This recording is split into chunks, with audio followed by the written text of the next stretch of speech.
Is the guest entitled to anything? Entitled to what? How many days? 1 day. 3 days. According to the majority, this is an emphasized sunnah. But according to Imam Ahmad and Imam al-Layth ibn Sa'd, it's obligatory.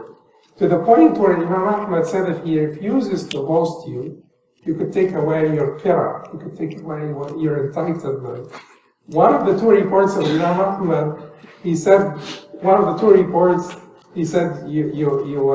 will take him to court, and at the other report of Imam Ahmad, he said you could take it, you could seize it. If you could lay your hand on your qira, which is basically you're not gonna take the diamond ring of his wife and run away. You're just taking a little bit of food, That's your qira. So why did Imam Ahmad say this? Because Imam Muslim, certainly Imam Ahmad is the teacher of Muslim. So when we say because Muslim reported, we're not saying that Imam Ahmad read this in Muslim. Imam Ahmad is Muslim's teacher and Bukhari's teacher. But the hadith was there. Before Muslim collected it, the hadith was there. And like I said before, it would be quite bad to say Imam Abu Hanifa,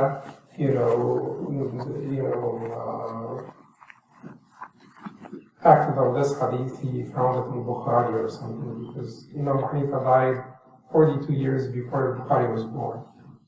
So you have to put, this is Tariq al-Tashriya, which we will not do tomorrow, by the way, because we are canceling Tariq al-Tashriya tomorrow so that the people, brothers, who are going to ICNA do not miss it. So to encourage the brothers to go to ICNA and to make sure that they don't miss the Tariq al-Tashriya, those who are going to the conference. But at any rate, so Imam Muslim reported, so this is a hadith that's reported in Muslim, and this is the hadith Ahmad acted upon. It's reported from Abi Shuraih radiallahu anhu, one of the Sahaba. And he said, the Prophet sallallahu alaihi wasallam said, للضيف 3 أيام أو الضيافة 3 أيام وجائزته يوم وليلة. Hospitality is for 3 days. وجائزته, and his best treatment is for 1 day and 1 night. Best treatment means what? You give full, devoted attention to your guest for 1 day and night. And then there are 2 extra days where, he's entitled to hospitality, hosting him. But Allah knows that human beings are, weak. They have limited capacity. They have little resolve. So you're not going to be able to perform to be in your best for your a guest for 3 days. So just the first day, you try to be as attentive as possible to the needs of your guest and so on. But then he is entitled to 2 more days. And then after those 3 days, the Prophet ﷺ said, وَمَا أَنْفَقَ عَلَيْهِ بَعْدَ ذَلِكَ فَهُوَ صَدَقَةٌ. Whatever he spends on him afterwards, it is charity. It is charity. So this is an encouragement from the Prophet ﷺ for the host, to show hospitality for more days. Because it is sadaqah, it's charity. وَلَا يَحِلُّ لَهُ, and it is not permissible for the guest. And then the Prophet ﷺ says this because Islam is not only idealistic, it combines between idealism and realism. Because there is no utopia on earth, and you have to understand this. So the Prophet ﷺ said, وَلَا يَحِلُّ لَهُ, and it's not permissible for the guest, and يَثْوِيَ عِنْدَهُ, to stay at his place, to stay at the place of the host, حَتَّى يُؤَثِّمَ, until he causes him to fall in sin. And then he said to the Prophet ﷺ, وَكَيْفَ يُؤَثِّمُ يَا رَسُولَ اللَّهِ, how will he make it, how will that guest make the host fall in sin? قَالْ يَثْوِي عِنْدَهُ حَتَّى لَا يَجْدَ مَا يَقْلِهِ بِهِ. He will stay with him until he has nothing to offer him, until he has nothing to offer him. So the guest also should be sensitive, considerable. Now, so this is a very powerful hadith. The Prophet was talking about an entitlement here. The three Imams, Abu Hanifa, Malik, and Shafi'i, said this is a sunnah, and is emphasized, and it is really important, and you're really bad if you don't do it, but it is not wajib on you, it's not obligatory on you. Imam Ahmad and Imam al-Layth ibn Sa'd said it is wajib, that he is entitled to this, and he can take you to court if you don't host it. But at least what we have to learn as a community here, that if we're not going to be able to do this and take people to our homes, we should have a place for them to stay. Right?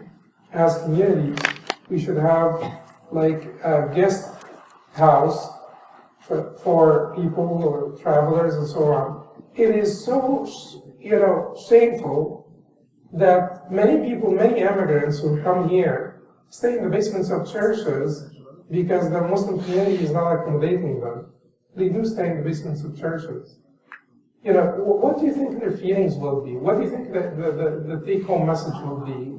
Staying, in the basement of a church and being treated very nicely by the pastors and priests and so on. So giving food and, clothes and, getting someone to play with their kids every day. They do this. So, those are immigrants, this is a very critical time. It's a time of weakness. And for immigrants to come to a new land and we don't know anything around them and so on, it's a time of vulnerability and weakness. And if we do not accommodate them and embrace them, they will be embraced by others. So that is a great shortcoming on our part. Abdullah ibn Amr ibn al-As said, مَنْ لَمْ يُضَيِّفْ فَلَيْسَ مِنْ مُحَمَّدٍ وَلَا مِنْ إِبْرَاهِيمٍ. He who does not host his guests does not belong to Muhammad, nor does he belong to Ibrahim, because they were of the most generous prophets. So he who does not host his guests does not belong to Muhammad, nor does he belong to Ibrahim. And Abu Hurairah passed by people one day, the dwellings of the people, and فاستضافهم فلم يضيفوه. So he asked them to host him, and they refused. So that he could spend the night, but they refused. So Abu Hurairah walked back to his right, and he got his food out, and he sat down. But look at this, he is the student. He is the student of Prophet Muhammad Sallallahu Alaihi Wasallam. So after they refused to host him, he did not, imagine that he would actually be sitting alone eating. So he went and invited them to share the food with him. So they refused his invitation. So he said to them, لا تنزلون الضيف ولا تجيبون الدعوة والله لستم من الإسلام على شيء. You do not, host the guests, and you do not accept the invitation. You have nothing to do with Islam. You have nothing to do with Islam. لستم من الإسلام على شيء. Abu Darda had a similar encounter, and he said to them, ما أنتم على الإسلام من الإسلام إلا على مثل هذه هدبة الثوب. You have no relationship to Islam, or you do not hold on to anything of Islam except this, which is the end of the garment, the little end of the garment like this, هدبة الثوب.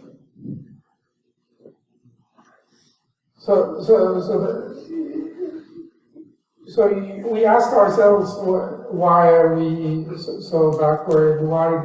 How could the Sahaba be who they were? They did these things. They were raised by the Prophet ﷺ to be a generation of piety, generosity, graciousness, nobility, integrity, loftiness of spirit, everything. And they did these things. So we only need to do them. We only need to do them to basically earn the reward, to basically become